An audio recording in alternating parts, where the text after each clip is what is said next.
Bonjour à toutes et bonjour à tous. Nous espérons que vous allez bien. Nous sommes heureux de pouvoir nous rassembler aujourd'hui encore autour de la parole de Dieu.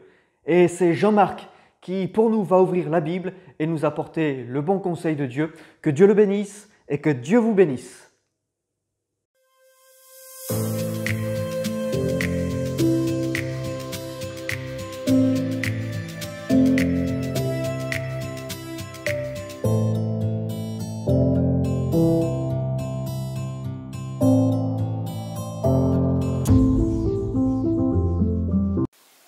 Bonjour à chacun d'entre vous.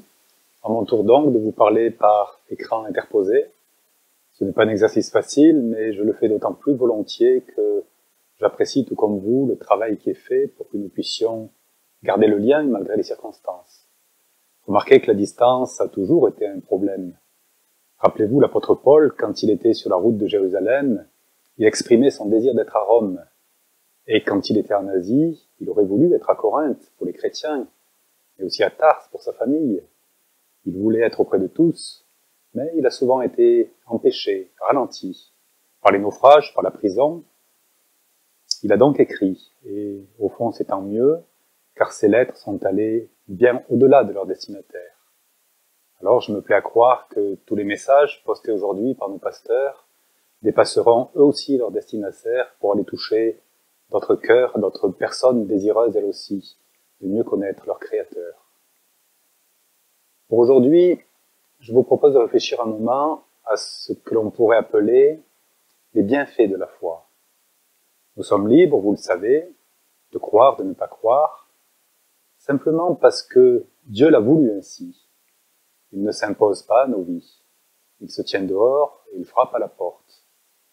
Il n'est pas loin de chacun d'entre nous, mais il veut qu'on s'efforce de le trouver. Non pas à travers la science ou la raison, mais par la foi. Et ça aussi, Dieu l'a voulu.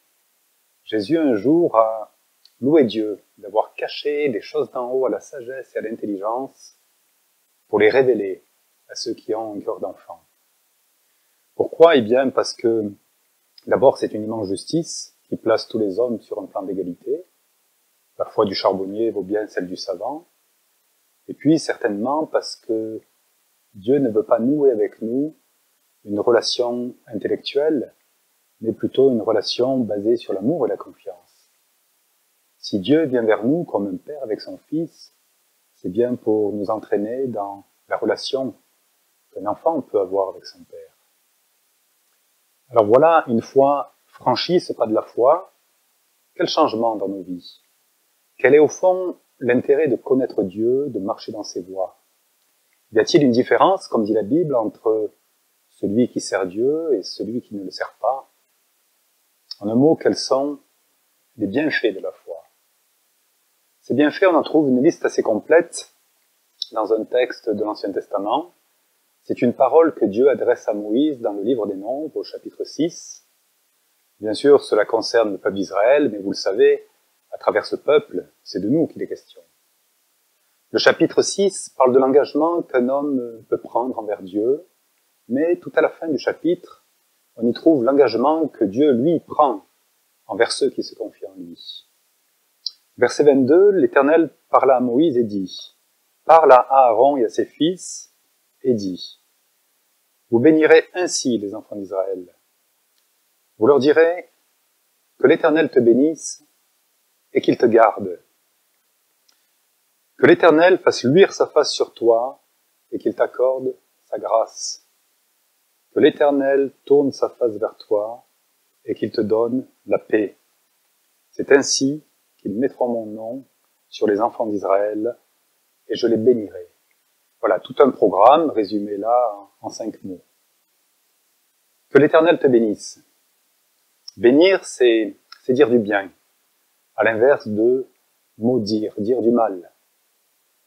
Mais si la bénédiction vient d'un homme, ce n'est que l'expression d'une bonne volonté à l'égard de quelqu'un. Rappelez-vous, Isaac a béni Jacob, mais ça n'a pas suffi pour le tirer d'affaire. Jacob un jour a compris que la bénédiction efficace, elle ne pouvait venir que de Dieu. Alors il a recherché cette bénédiction. Il s'y accroché. Je ne te laisserai aller que tu ne m'aies béni. Et quand Dieu parle, alors c'est différent. Sa parole ne ressemble en rien à la personne des hommes. C'est une parole puissante, créatrice, capable de tirer du néant.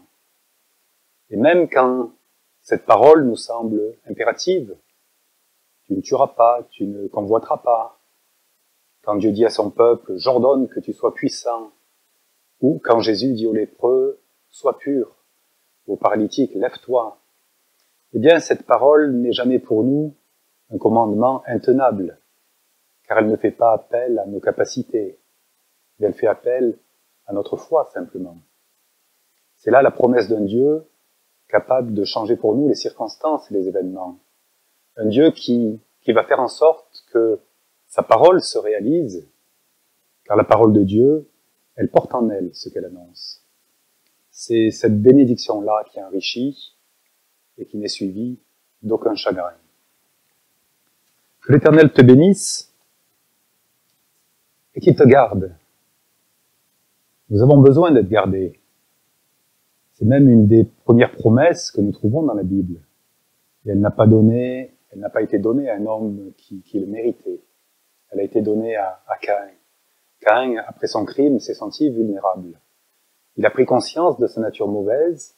Il a compris que, loin de la face de Dieu, il allait toute sa vie être confronté à cet homme mauvais, et que cela finirait par le tuer.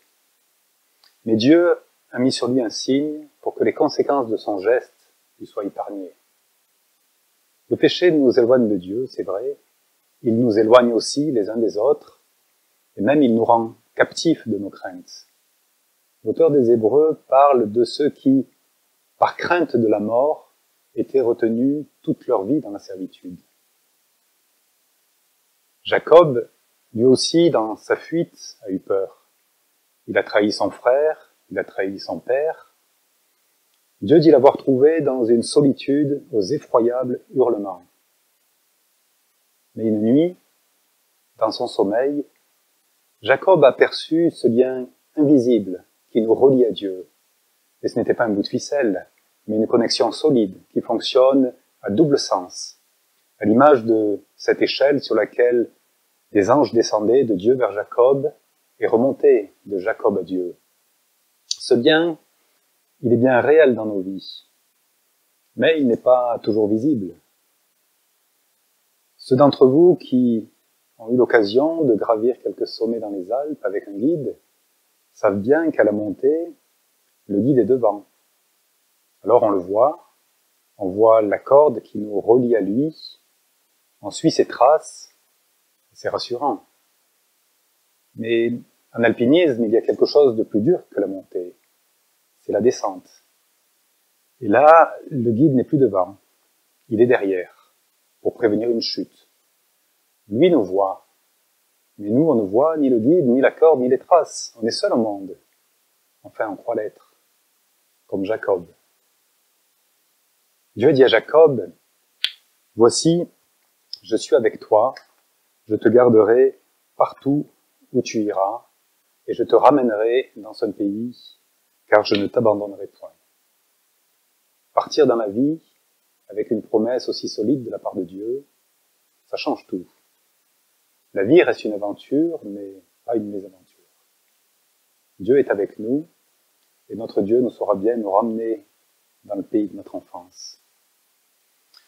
Que l'Éternel fasse luire sa face sur toi. Moïse savait bien de quoi il s'agissait. Lui qui parlait avec Dieu face à face. La face, c'est le visage, et c'est l'identité. Le visage peut se couvrir. De honte, on perd la face, ou d'un masque, on perd son identité, on ne sait plus qui est qui. Mais notre Dieu, lui, se révèle. Il veut être connu des hommes, car la connaissance de Dieu change tout. Fais briller ta face, dit un psaume, et nous serons sauvés. Il est question là de connaissance, de cette lumière qui nous éclaire, qui chasse les ténèbres. Les ténèbres, c'est l'ignorance. Le poète chrétien Paul Claudel disait connaître, c'est naître avec, comme une connaissance. Et c'est bien l'acception que la Bible donne à ce mot. C'est une relation qui produit la vie. C'est vrai pour les choses de la terre, Adam connut Ève, elle enfanta Abel, mais c'est vrai aussi pour les choses du ciel. Or, la vie éternelle, c'est qu'ils te connaissent, toi le seul vrai Dieu, et celui que tu as envoyé, Jésus-Christ. Car on ne voit bien Dieu qu'à travers la vie de Jésus. Il est l'image du Dieu invisible, nous dit Paul. Sa vie est comme un prisme qui, en décomposant la lumière, nous révèle ce qu'elle contient. Comme cet arc-en-ciel que Dieu a placé comme un signe après le déluge. Il ressemble aux pages d'un livre ouvert, et la lumière du soleil, qui nous semblait blanche, crue, insoutenable, se révèle à travers lui pleine de couleurs, infiniment variées. Dieu avait posé cette question à Job. Connais-tu le chemin par lequel la lumière se divise-t-elle? La vie de Jésus nous révèle des facettes nouvelles de la personne de Dieu. Des choses qui, autrefois, étaient cachées, dans lesquelles les hommes et même les anges ont désiré plonger leur regard. Mais l'amour de Dieu n'a été manifesté qu'en Jésus-Christ. Et notre privilège, c'est de connaître Dieu sous cet angle. Nous pouvons aujourd'hui voir la face de Dieu et vivre, car nous le connaissons, nous chrétiens, ce chemin par lequel la lumière de Dieu nous a un jour révélé ce qui était caché en elle. Cela nous amène au point suivant, qu'il t'accorde sa grâce. La grâce, c'est le seul moyen d'échapper à la justice. C'est par grâce que vous êtes sauvés, nous dit Paul. La justice de Dieu, Moïse la connaissait. Il l'avait reçue personnellement. Il connaissait aussi Dieu comme le créateur de toutes choses, le Dieu de la Genèse. Il connaissait aussi Dieu comme un Dieu tout-puissant, puisqu'il est dit que nul ne peut être comparé à Moïse pour tous les signes et les miracles que Dieu l'envoya faire au pays d'Égypte. Mais Moïse se doutait qu'il y avait en Dieu quelque chose de plus grand, de plus précieux pour sa vie. Alors, il remonte sur le mont Horeb pour trouver Dieu, et il ose cette question. Fais-moi voir ta gloire. La réponse de Dieu est une révélation pour Moïse, l'homme de la loi. Je suis un Dieu qui fait grâce, un Dieu qui fait miséricorde. Dieu n'est pas dans la tempête qui secoue nos vies et qui brise autour de nous ce qui nous semblait solide comme la pierre. Il n'est pas non plus dans le feu qui détruit, qui ravage, ni même dans le tremblement de terre qui ébranle nos convictions, qui nous fait perdre nos repères. Dieu se tient dans un murmure doux et léger, à peine audible, un murmure que l'on ne peut entendre que caché au creux d'un rocher, le rocher de notre salut. Dernier point, qu'il te donne la paix.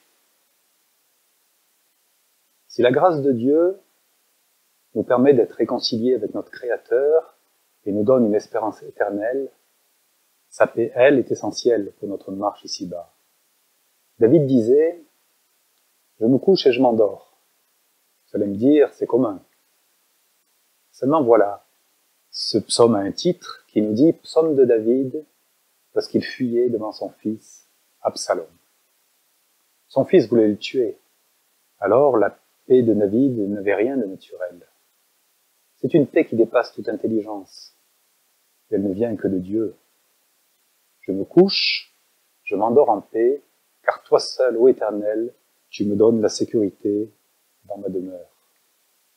Jésus a dit, je vous laisse la paix, je vous donne ma paix, alors que votre cœur ne se trouble point et ne s'alarme point. Je termine en souhaitant à chacun d'entre vous cette même bénédiction que Dieu a donnée à Moïse pour qu'il la transmette à Aaron et à Aaron aux enfants d'Israël. Que l'Éternel te bénisse et qu'il te garde, qu'il fasse luire sa face sur toi, qu'il t'accorde sa grâce et qu'il te donne la paix.